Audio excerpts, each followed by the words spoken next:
If I bring on the expert himself, I'll screw something up, I'm sure. Without further ado, please welcome into the show America's accountant, Mr. Dan Geltrude. Dan, thanks for coming on. Great idea to talk about this, and a great idea to talk about what's really going to be touching a lot of the folks that might be watching the show right now. Definitely. Look, it is really impressive that the president got this, or I should say that Congress got it to his desk by 4th of July. That was amazing. You know, there was a lot of talk about this or that, but it made it there. So now, what does it do? Well, the first thing, and probably the most important, Scott, is that the Trump tax cuts related to 2017 live on. You know, that was really the big issue. If this bill did not get done, everything was going to revert back to where the tax laws were in 2016, which means a lot of the audience out there was going to have a big, fat tax increase. So that's not going to happen now. So let's kind of discuss some of the bigger items or noteworthy items here. First, child care tax credit, that gets a boost. It's up to $2,200 per child. This one I really like. Small business owners with pass-through entities. What do I mean by that? An S corporation or an LLC taxed as a partnership and so on, right? You have a workaround on the SALT cap. Why? Because you get to deduct the state and local taxes through the entity, which is a huge help in working around that. Now, the interesting part about at one point, that was one of the things they were looking at taking out. But that wouldn't have been fair because C corporations or your large corporations get the benefit of it. Why punish small businesses? The 100% bonus depreciation, that's back through 2026. Great news for manufacturers and investors. R&D costs, fully deductible again, and get this, retroactive back to 2022. Yeah, that's a big one, yeah. And the thing about corporate taxes, Scott, is the 21% rate is locked in, and it's got new credits for U.S.-based production, which we like. So we didn't hear about all those good things. We only heard about the bad things. There was a little bit of squawking about that. So like we heard what the CBO had a projection as far as what it might add to the deficit in the end over a 10-year period. And we also heard about people maybe losing their Medicaid. Can you speak on any of those things? Sure.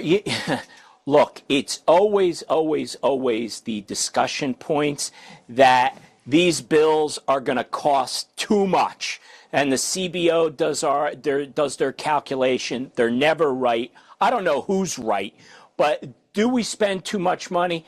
Absolutely, Scott. I am not going to sit here and defend this bill because we have to have the economy really pick it up a notch, number one. And number two, it's also factoring in that there's going to be revenues from tariffs to make up the shortfall here. So, you know, although this bill has a lot of really great things in there, we always have to be mindful of the spending, and neither party can really get their arms around that. So that's where we have a little bit of a problem here. But, you know, every bill that's supposed to be, what do they say, revenue neutral, or it never is.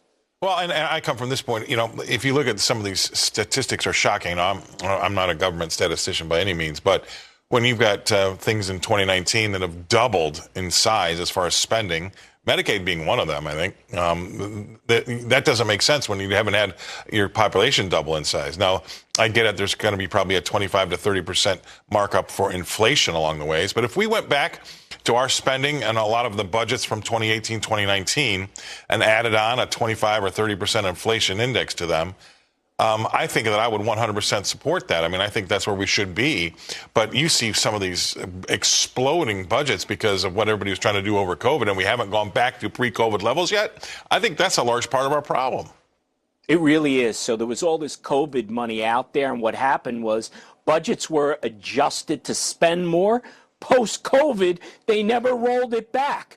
So, you know, the good times weren't going to roll forever, Scott. And let me say something about Medicaid, because there's a lot of misinformation out there. Medicaid is not being cut. What's happening with Medicaid is accountability, right? You can't just sit back and collect Medicaid, right, if you're not working and you're healthy and you're sitting back and relaxing. That's not what it's there for. What you have to do is be able to prove that you're working a minimum number of hours or that you're looking for work. But the people who aren't able to work, it doesn't impact them. So why would people be upset about people who should not be getting Medicaid, right, who haven't earned it, and they're getting it? That's the misinformation out there about Medicaid.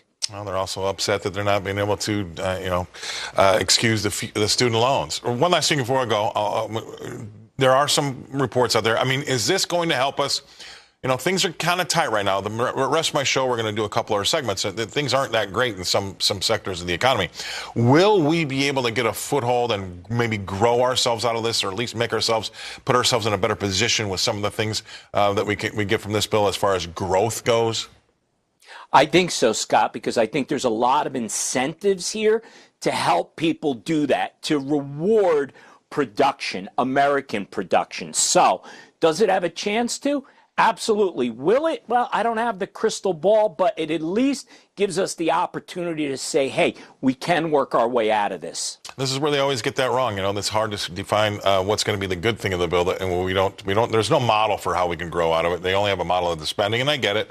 We should keep an eye on that. But there's some things I think that are going to be positives that we can't really put in that machine yet. So appreciate you coming on. You got us started off on a good foot here, Dan Geltrude. He's America's accountant, walking us through the big, beautiful bill. Let's take a look.